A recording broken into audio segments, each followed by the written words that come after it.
ప్రజల కోసం రాష్ట్ర ప్రభుత్వం ఈ ప్రజల ఆస్తుల్ని కాపాడి పెంచే దాంట్లో ఒక విధానపరమైన నిర్ణయం తీసుకోవాలని ఆలోచన చేసి మీ ముందు పెట్టాం. Thank you. కోల్ బ్లాక్స్తో పాటు మిగతా వాటికి మీకు చెప్పినట్టుగా మిగతా మినరల్స్లో కూడా ఎక్స్పెండ్ అవుతుంది. Thank you.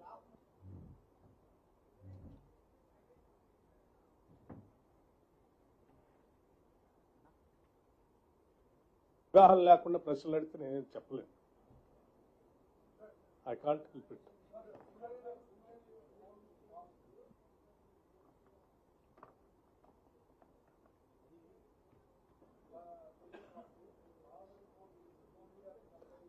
I'll come out with the statistics. అది ఒక సపరేట్ సబ్జెక్ట్. ఈరోజు ఈ రాష్ట్రంలో దేశంలో బొగ్గు ఉత్పత్తి ధర ఎంత ఉంది? బొగ్గు గని నుంచి వచ్చే చేయలేకపోయాం, స్కేల్అప్ చేయలేకపోయినాము. దేనికంటే కారణం మనం బొగ్గు గనులు మనం పార్టిసిపేట్ చేయకపోవడము. దాదాపు మీకు తెలిసిందే, చారిత్రకంగా చూస్తే దాదాపు 66 బొగ్గు గనులు ఉండే ఈ రోజు 40కి వచ్చింది. నెక్స్ట్ 5 ఏళ్ళలో 10 బొగ్గు గనులు క్లోజ్ అవుతున్నాయి. ఇంకో 10 ఏళ్ళలో చూస్తే మొత్తం క్లోజ్ అయ్యి మనకు మిగిలేవి 3-4 బొగ్గు గనుల కంటే ఎక్కువ లేవు. ఫర్ ఎగ్జాంపుల్ ఇప్పుడు మణుగూరు ఏరియా చూసుకుంటే మనకు జీఎం అక్కడ ఒక 3-4 వేల మంది కార్మికులు అధికారులు అందరూ పనిచేస్తున్నారు. అక్కడ కనుక ఇప్పుడు ఉన్న ఓసీలు అన్నీ కూడా 6 ఏళ్లకి ఓసీలు అక్కడ కోల్ బ్లాక్స్ అనేది ఉండనే ఉండదు. ఒకటి చిన్న యూజీ మైన్ ఉంది, అది కూడా అక్కడ ప్రొడక్షన్ 500-600 కంటే ఎక్కువ రావట్లేదు. సో మణుగూరు ఏరియా అనేది ఉండనే ఉండదు. అంటే 5,000 మంది కుటుంబాలు కార్మికులు మనకు కోల్ హ్యాండింగ్ ప్లాంట్, కాలనీస్, మన ఆఫీసెస్, వర్క్ షాప్స్ అలాంటివి ఉండనే ఉండవు మణుగూరు ఏరియా పరిస్థితి. అలాగే రామగుండం వన్ ఏరియా పరిస్థితి అట్లే, RG2, RG3 ఏరియా, అటు బెల్లంపల్లి ఏరియా, అటు మందమరిలో ఈరోజు మనకు 20-30 వేల ప్రొడక్షన్ వచ్చేది ఈరోజు 10,000 పడిపోయింది. అక్కడ ఉన్న ఓసీస్ అనిపోయినాయి. ఏదో కోయిస్ ఉంది. అండ్ ఇప్పుడు ఉన్న కూడా ఓసీస్ కూడా మనకు వర్జిన్ మైన్స్ ఏవి లేవు. యూజీ మైన్లీ అండర్ గ్రౌండ్ మైన్ని మనం కన్వర్షన్ చేసిన ఓసీలో కన్వర్ట్ చేయడం వల్ల బొగ్గుని మనకు కాస్ట్ ఆఫ్ ప్రొడక్షన్ పెరగడము, పలు ఉత్పత్తి తక్కువ ఉండడం అనేది అవుతుంది. అలాగే ఎన్టీపీసీ కూడా దాదాపు 200 మిలియన్ల బొగ్గు బ్లాక్లను వాళ్ళు తీసేసుకున్నారు. నైవేలి లిగ్నైట్ కార్పొరేషన్ వాళ్ళు లిగ్నైట్ అని ఉండేటోళ్ళు వాళ్ళు కూడా 5-6 బ్లాక్లను తీసుకొని ఒక 60 మిలియన్ టన్నుల బొగ్గు రిజర్వ్ ఉన్న బ్లాక్ను తీసుకున్నారు. మనం సింగరేణి కోల్ బ్లాక్లో పార్టిసిపేట్ చేయడం వల్ల మన స్కేలప్ చేయకపోవడం, మళ్ళీ కావాలంటే మనకు ఎంప్లాయ్మెంట్ కావాలి, ఈవెన్ కావాలనేది మనకు రెగ్యులర్గా జరుగుతున్న విషయమే. నిజంగా ఈ బ్లాక్లో నిజంగా మనకి ఏమి ప్రాబ్లం ఉందంటే దాదాపు 500 బ్లాకుల వరకు వివిధ రాష్ట్రాల్లో 500 బ్లాకులు మేజర్ మినరల్స్ అన్నీ కూడా రాష్ట్ర ప్రభుత్వాలు వేలం వేశాయి.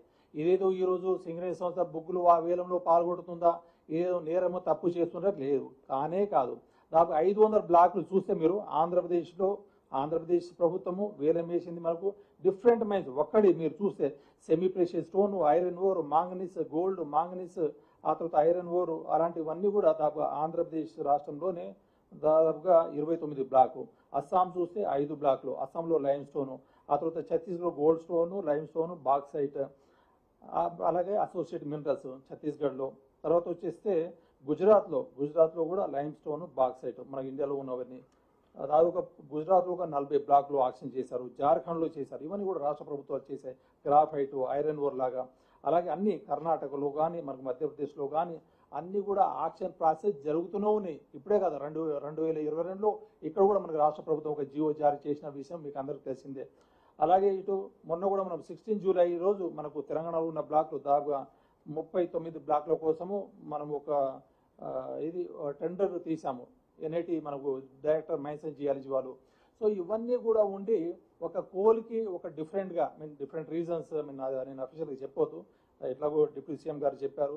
సో అలాంటి కారణం వల్ల సింగరేణి సంస్థ బొగ్గు వేలంలో పాల్గొనకపోవడం వల్ల అనేక రకాలైన ఇబ్బందులకి అటు మ్యాన్ పవర్ పెరుగుతూ ఉన్నారు. నెక్స్ట్ 5 ఏళ్లలో 8,000 మంది సర్ప్లస్ అవుతున్నారు. నెక్స్ట్ 10 ఏళ్లలో 16-17 మంది మనకు సర్ప్లస్ మ్యాన్ పవర్ అవుతున్నారు. వీళ్ళని ఎక్కడ ఎంగేజ్ చేయాలి? ఇవన్నీ కూడా చేయడం వల్ల మళ్ళీ బొగ్గు కాస్ట్ మనకు పెరగడము, మార్కెట్లో కాంపిటేటివ్ కాకపోవడము వల్ల అనేక సమస్యలు వస్తున్నాయి. ఇప్పటికే బొగ్గు కాస్ట్ ఎక్కువ ఉందని మళ్ళీ ఆ సబ్జెక్ట్ రావద్దు, కానీ మరి ఇప్పటికే కర్ణాటక, మహారాష్ట్ర, తమిళనాడు NTPC వాళ్ళు లెటర్ ఇచ్చారు మేము బొగ్గు కావద్దని. ఇవన్నీ కూడా ఎందుకు అవుతుంది? మరి అదే బొగ్గు కనుక మనం తీసుకుంటే ఏదైనా మనకు ఉన్న మ్యాన్ పవర్ తోటే మనకున్న ఇన్ఫ్రాస్ట్రక్చర్, కోల్ హ్యాండ్లింగ్ ప్లాంట్ కానీ, రైల్వే లైన్ కానీ, రోడ్ లైన్ కానీ, కాలనీ కానీ ఉన్న ఆఫీసర్లు ఉన్న అధికారులతోటి దాదాపు 80-90 మిలియన్ టన్నుల దాకా మనము దాదాపు 100 మిలియన్ టన్నుల దాకా బొగ్గు ప్రొడక్షన్ చేసే సామర్థ్యం ఉంది. కానీ చేయట్లేదు. ఎందుకు చేయట్లేదు? మరి బొగ్గు గనులు లేవు. మరి బొగ్గు గనులు ఎందుకు తీసుకోలేదు? మళ్ళీ మీకు తెలిసిందే సార్ చెప్పిన విషయాలు. సో ఇవన్నీ కూడా నిజంగా చెప్పాలంటే ఎంత వేల కోట్ల 50-60 కోట్ల వేల కోట్ల నష్టం ఈ బొగ్గు గనులు మనం తీసుకుపోవడం జరిగింది. సో దానికోసం